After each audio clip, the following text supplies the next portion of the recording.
Sometimes we don't recognize our own need for healing. I know that was true in my life. Before I was a pastor, I spent about 10 years as the president of a technology company.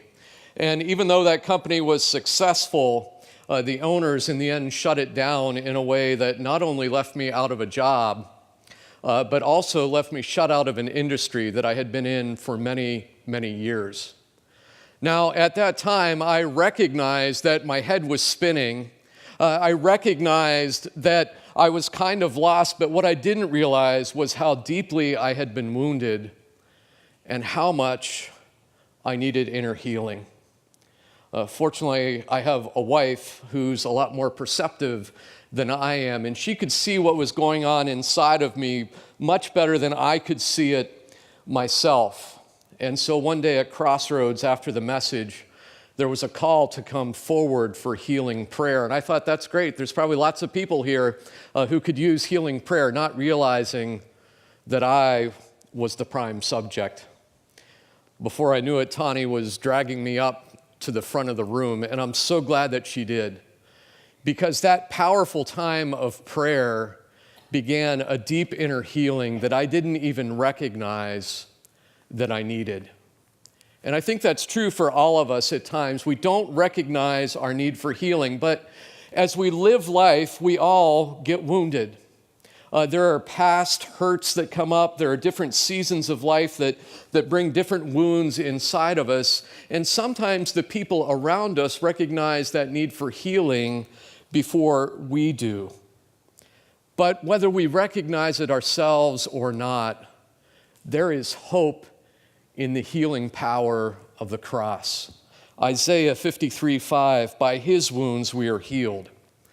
And in this segment of the service, we want to focus on emotional healing because lots of different kinds of healing, be it physical or spiritual, they often begin with emotional healing. And a common starting point for emotional healing is forgiveness. Jesus modeled the forgiveness on the cross that leads to healing. In Luke 23:33 through 35, we read, when they came to the place called the Skull, they crucified him there, along with the criminals, one on his right, the other on his left. Jesus said, Father, forgive them, for they do not know what they are doing.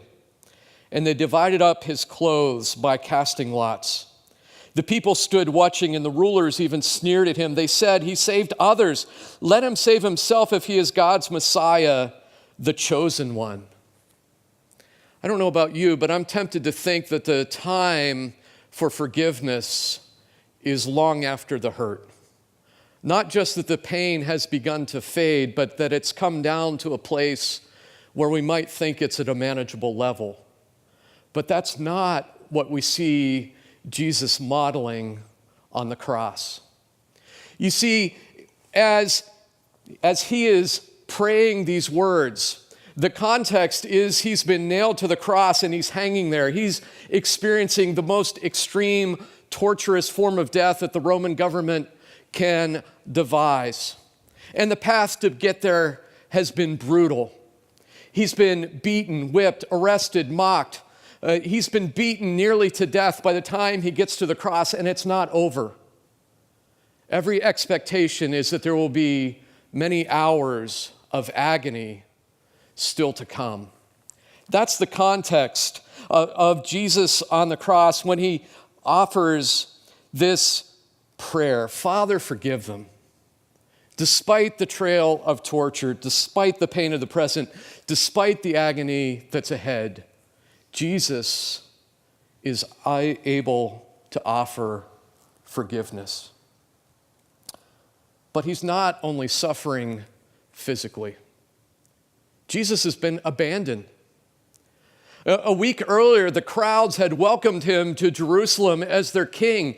They couldn't wait for Jesus to come, for them to raise him up to be their king. And yet, here's the path to the cross. In verses 20 through 25, it says, wanting to release Jesus, Pilate appealed to the crowd again.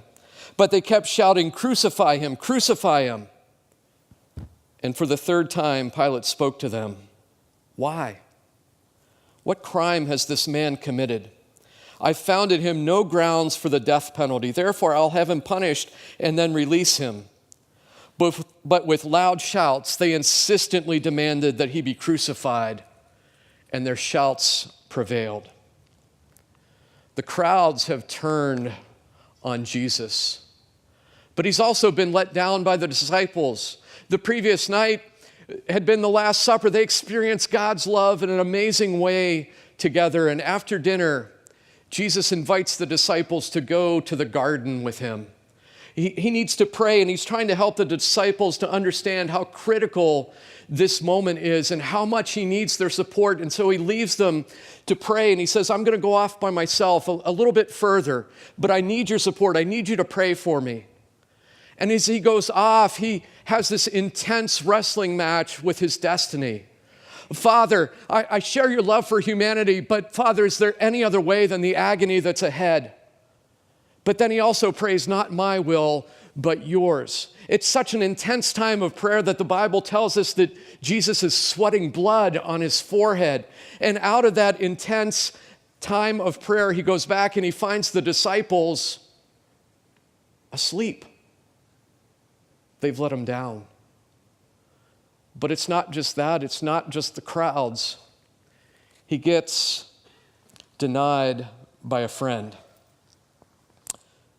At the Last Supper, Jesus looks at Peter and he says, "Peter, I've prayed for you that your faith may not fail." And Peter says, "Oh no, Jesus, not me. Whatever it takes, prison, death, I'm there with you, Jesus. I'll never abandon you." And Jesus says, "You know, Peter, that's great. That's great, but tonight you're going to disown me. You're going to deny even knowing me 3 times. And that's what happens.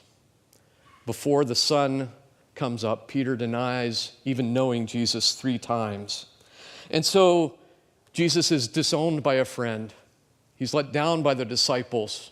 The crowds have turned on him. He's experiencing this intense agony with more still to come. And in that, verses 3 and 4 of Isaiah 53, that prophecy is fulfilled.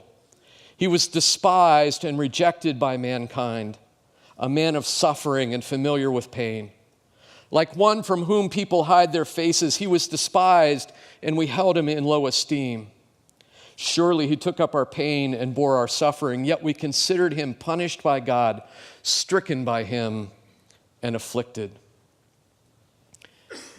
And yet, in the midst of this unbearable physical pain, in the midst of the abandonment, of the crowds turning on him, of being let down by the disciples, of being disowned by a friend, Jesus forgives in the midst of the pain.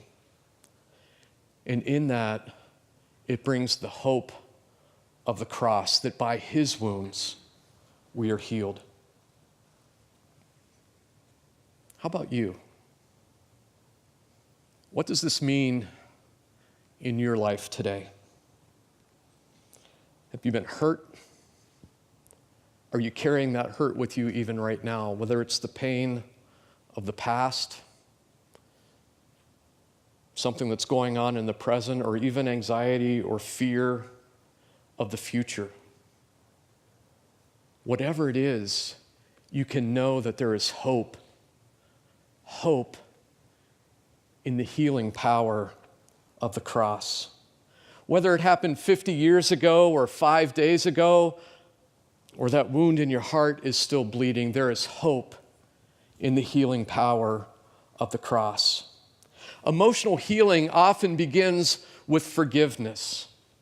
And that's why this is such a powerful prayer that Jesus offers. Father, forgive them. Now, when we talk about forgiveness, it doesn't always mean reconciling the relationship. There are some that aren't healthy. There are some that aren't safe. But what it does mean is releasing our right to get even. And that's what Jesus is doing on the cross when he prays, Father, forgive them. He's releasing his right to get even.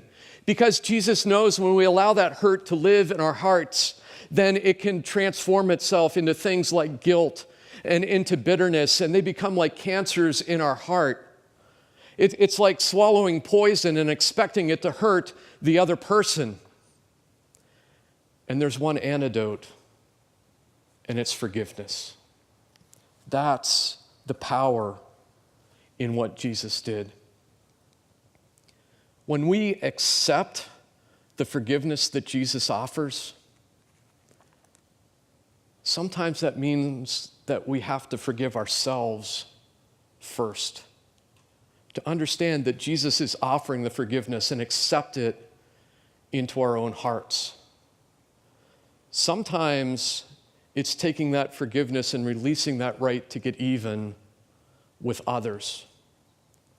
But there is such power when we open ourselves and we receive that forgiveness that Jesus is offering, and then we extend it to others. When we allow God's grace to flow through us, the healing power of the cross, it's magnified, it is revealed, and it is put into practice.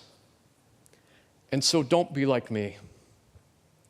Don't wait for someone to drag you closer to Jesus to get the healing that you need tonight. Understand and know that by his wounds you are healed.